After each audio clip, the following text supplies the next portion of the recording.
they're all the same. They're all the same age range. They're all the same size. They're all the same skin color. This is not diversity.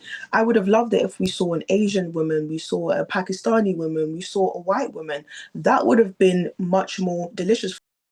The worst people in the UK today. At number 23, a new entry for Charlene White, woke ITV's race baiter. She's another left-wing activist who has destroyed ITV News. Desperate to be famous, White was the first campmate voted out of I'm a Celebrity because viewers quickly worked out what she's all about. And that's about promoting a double standard where diversity is everything, but a panel of all black presenters on Loose Women is to be celebrated. When I pointed out her rank hypocrisy, rather than address the argument, she despicably claimed I was riling the racists for clout and clicks. And Sophie Corcoran, I would argue that the only person who is riling racists for clout and clicks is this woman, Charlene White. Because how, on the one hand, can you say that it's completely wrong for there to be an all-white panel on ITV's Loose Women, but then say that if you say that it's not diverse to have an all-black panel, you are in some way a racist? Yeah, well, quite. And this is something that we point out a lot when it's in sports. Whenever you see, for example, when our Lionesses won the Euros, everyone was like, well, pretty much all of the players were white. And I'm like, well, all right, well, all of the 4x4 women's sprinters in the Olympics were black. Should we take their medal? No, because they earned it. And this obsession with diversity needs to be more than just skin color. I mean, Loose Women to be fair, I'm secretly a massive Loose Women fan, got to say. But there needs to be a greater diversity in the panel beyond just skin color, diversity of industry, diversity of age, diversity of background. That's real diversity. Well, yes, Sophie, because look at this picture, and this is the point that I was They're making, all right? Women. They're all old women. Well, yes, but actually, I spoke to an insider at ITV who said it's not just that. They are all a particular type of black woman who, with a similar past, they all live in London. They are all very, very similar. So there's actually no diversity there. No, exactly. And ITV should focus on perhaps getting people of a range of ages and different background. You get more diversity of thought by getting people who are from different backgrounds, who perhaps have had different careers, especially in Loose Women. Some of them are journalists, some of them are sports people. You get better conversation having that than if you just well, it looks diverse because they're all brown. I mean, it's just a lazy way of doing diversity, and it's something that I've always spoken about. Actually, I'm going to go ramble on something different, but when you look at diversity schemes, going for black hiring and just looking at skin color diversity is the laziest way to achieve diversity. The real way of achieving diversity is having people from working class backgrounds, from north, from south, who have done different jobs before, perhaps who are neurodivergent maybe, or something different. Get a mix. This is not diversity, but I think the public made their opinion pretty clear on her when she got voted out first, by the way. And she got voted out first in a season of people who perhaps came into the season not exactly being loved by the public. So that should tell you everything she needs to know. And I think she was surprised to get voted off first, because I think she thinks she's much more loved than she actually is. Yeah, she was glad. I think she's quite a boring person. There's some real great Loose Women, like, Judy Love, those guys. They're actually really entertaining. Charlene is actually really boring. And she's not a nice person. That's the thing. She isn't a nice person. I think it was highly offensive what she did to me based in Bougie, because I think it is totally acceptable to have a debate about what diversity means, because surely we cannot continue to live in a two-tier society. If it's not right for it to be an all-white panel, then how is it right for it to be an all-black panel? Yeah, Charlene White, if you ever see this, I have a question for you. Do you want equality or do you want privilege? Because a lot of black people are so, it doesn't sound like they actually want equality. They just want privilege. You can't sit here and say, I want diversity, whilst also having an all-black panel. It's like someone putting up a sign in a Chinese restaurant saying this is a Chinese buffet, but the only thing they are selling is sweet and sour chicken. There's no range, there's no options. And that is exactly why she got kicked out of the show she was on, is because she's boring. And this is what I dislike about this whole diversity DEI thing, is that it takes takes away from the opportunity of people who are actually talented, who are actually good at what they do. And just the concept of just getting people on a show, getting people in a job based on their skin color and not their talent makes no sense. And like Sophie said, pointed out, they're all the same. They're all the same age range. They're all the same size. They're all the same skin color. This is not diversity.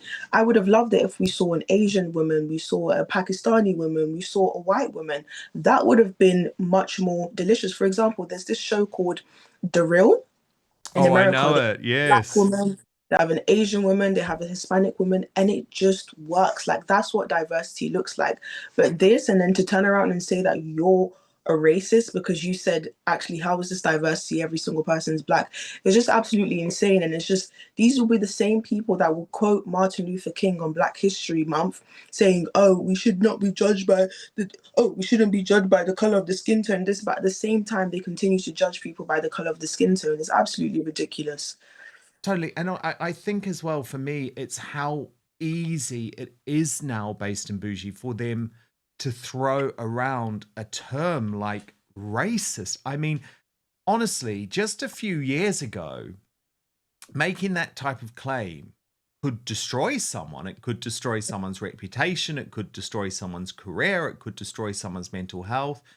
But the problem is, these type of hard leftists have cheapened the term. And it actually upsets me so much, because what it means is that real racism now is almost impossible to decipher, because these people on the left, for political reasons, are so desperate to throw the racist term at people who, let's be honest, just disagree with them politically, or just call out their hypocrisy. It's absolutely ridiculous. I think the term racism, they've weaponized it the same way they weaponized the Me Too movement. You know, you see all these young women who made bad sexual decisions, now regretting their decisions and calling it the R word. And it ruins it for the people who actually have experienced the R word. It's the same thing with racism. There's people that have actually experienced real racism.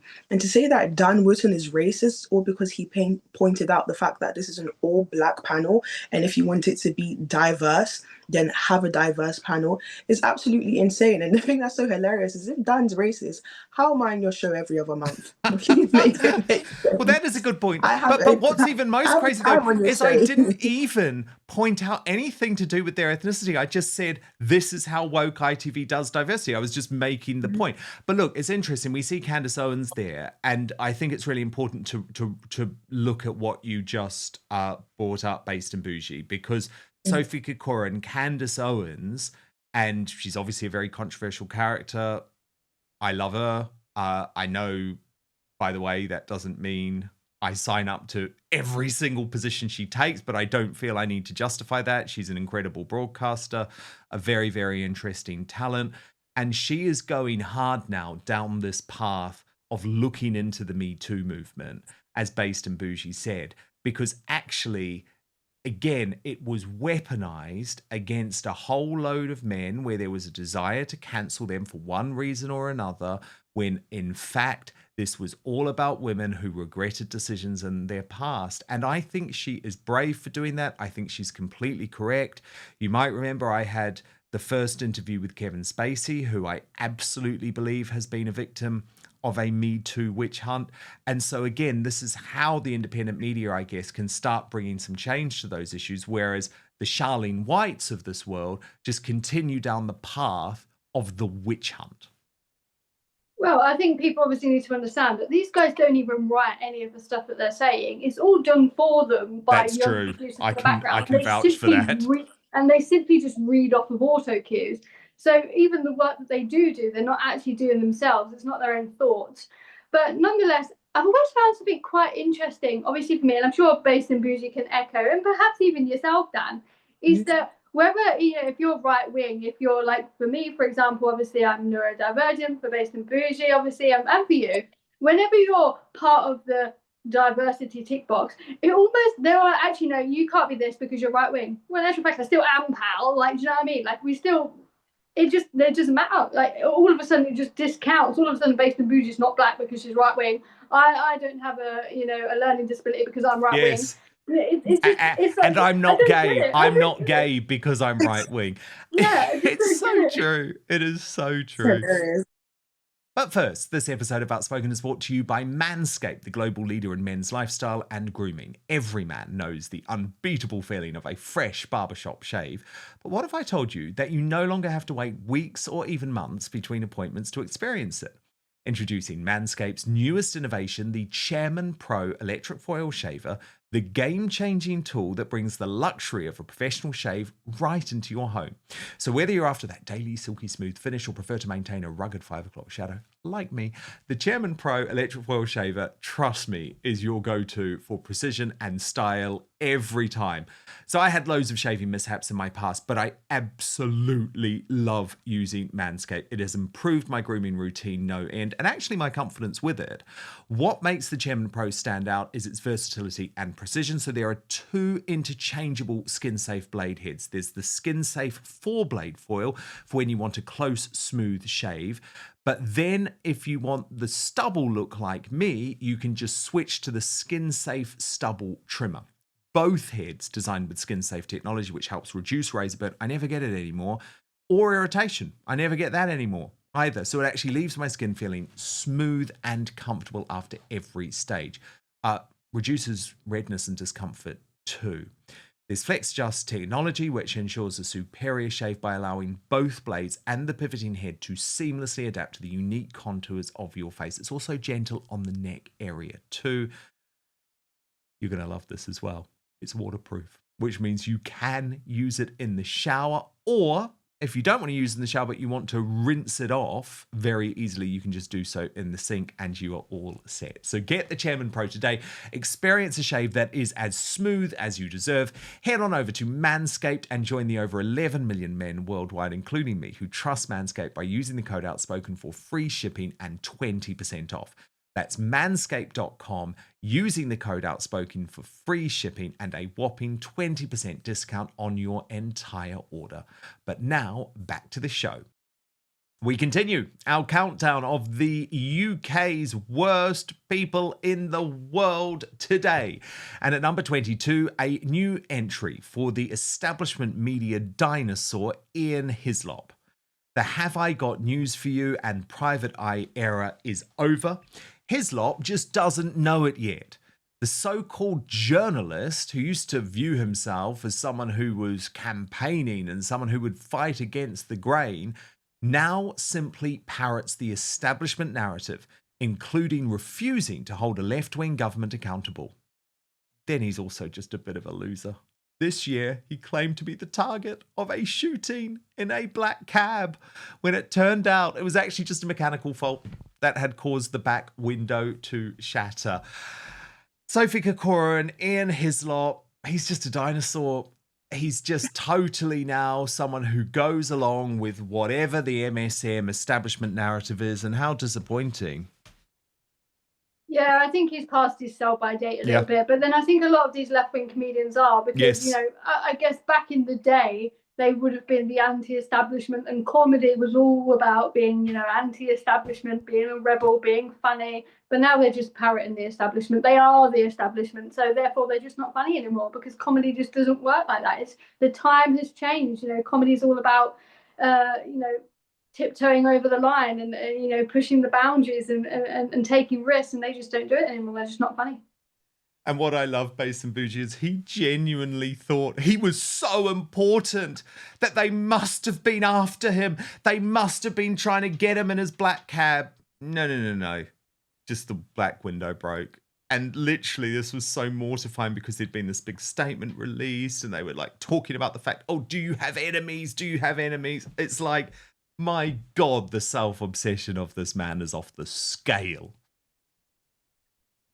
Can I just be honest? The fact that I didn't even know who he was until you actually decided to speak about him. I love that. He's not relevant.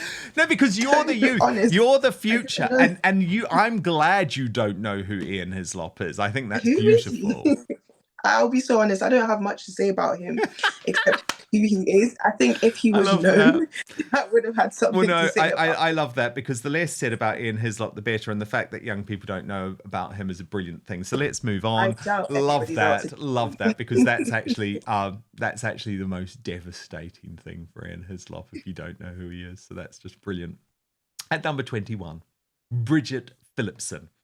A new entry for the education secretary waging class war. The ultimate champagne socialist, Phillipson took £14,000 from Lord Ali, remember that, to pay for her 40th birthday? But then the moment she was in power, pushed ahead with her spiteful policy of levying VAT on private school fees, causing chaos to many students competing their GCSEs or A-levels. Clearly incompetent, she is widely expected to be reshuffled out of the job. But the damage has been done, based in Bougie, and the fact that she, someone who relied on a billionaire donor to pay for her 40th birthday party, thinks she has a right to wage class warfare, says it all. Do as I say, not as I do. She is the ultimate Labour failure. I can't make sense of Labour. I just can't make sense of them. You have one person spending 40,000 on her 40th birthday, however that much that was. You have 75,000 being spent on DEI. You have millions going into Ukraine. Like, when is the country finally going to be prioritized? It's absolutely ridiculous. And I think it's just an absolute joke how little they care for this country. And what they don't understand is that me, especially my generation, we are paying attention to this. And this is why more and more people are becoming more right leaning, because the Labour Party, aka the loser party, they're just making an absolute mockery of themselves. It's like, you just cannot make up what is going on in this Labour Party. And I just think 40,000 on a birthday party, literally all you need is a cake, a little bit of plastic cups. Like, why this? Is this just this very snobbish, prestigious behaviour from the Labour Party that I just do not like and despise? And yeah, I'll either be voting Reform or UKIP. Most definitely not Labour. Yeah, indeed. And Sophie Corcoran, I mean, the problem is Bridget Phillipson is just so clearly out of her depth. Just like Rachel from Accounts, so clearly out of her depth. And part of that is because the mainstream media was so in their pockets, in Labour's pockets, they didn't do any of that due diligence before the election.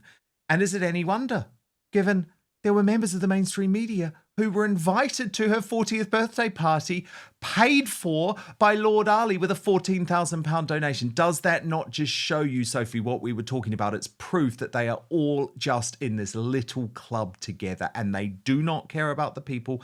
They just care about themselves. I think the VAT on private school is one of the most vindictive and the most spiteful and hateful policies that I think we've actually ever seen a government introduce.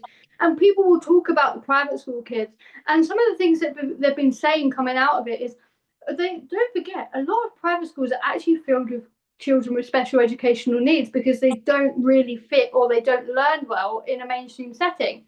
And they were sort of coming out here saying, look at all these numbers, there's loads of kids with special needs in private schools, they're fudging the system, all of this. No, there's loads of special needs kids in private schools because they are better for kids with special needs, with smaller class sizes, perhaps better tutoring or whatever that suit children with special needs that you don't get serviced in mainstream schools. So it basically just destroyed the futures of all of these special educational needs kids. For what? Because the kids that go to Eton, they can still afford the VAT.